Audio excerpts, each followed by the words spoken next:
One of the fundamental factors in great teaching is establishing high expectations with our students from day one. Research has identified that the expectations that teachers have for their students in terms of behaviour and academic performance have a strong impact on success. Bill Rogers explains this succinctly when he says that you establish what you establish. Further work from Tom Sherrington shows that if we establish that we expect high standards and reinforce them continually with tight routines in lessons, then that is what we get.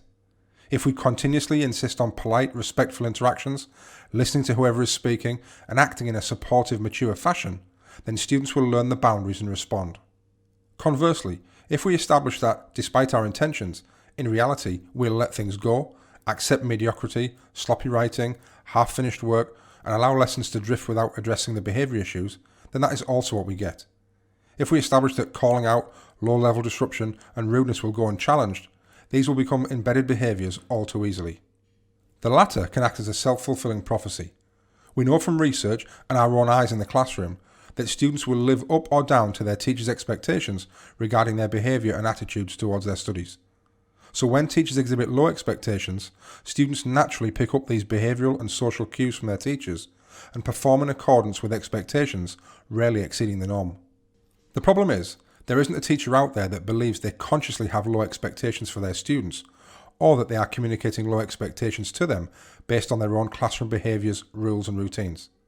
But just because a teacher believes that they have high expectations of their students does not necessarily mean that they communicate these expectations effectively. Research has shown that many teachers convey low expectations, sometimes for different students or different levels of ability, in a number of different ways without even being consciously aware of it. Expectations can often be thought of in terms of classroom behaviours and following a set of clearly defined rules, but we must also not forget about the expectations around the level of academic challenge that we provide all of our students with. It is our duty to make learning difficult and communicate this to our students. Getting everything right does not tell us that a student is working hard and outperforming our expectations. Instead, it probably demonstrates that the tasks we are setting aren't sufficiently challenging. Stretch and challenge also doesn't mean giving students extra work to do once they have quickly finished the original task you have provided. It means setting goals right from the start to challenge all of your students to work hard, often going further, deeper, and with more skill and fluency than they would have believed they could have achieved. The high expectations and academic challenge that we provide our students with, day in and day out, will be what pushes them to achieve what they could have not have accomplished on their own, enabling them to break through their own ceilings of achievement that society, family, or even our own systems have placed upon them.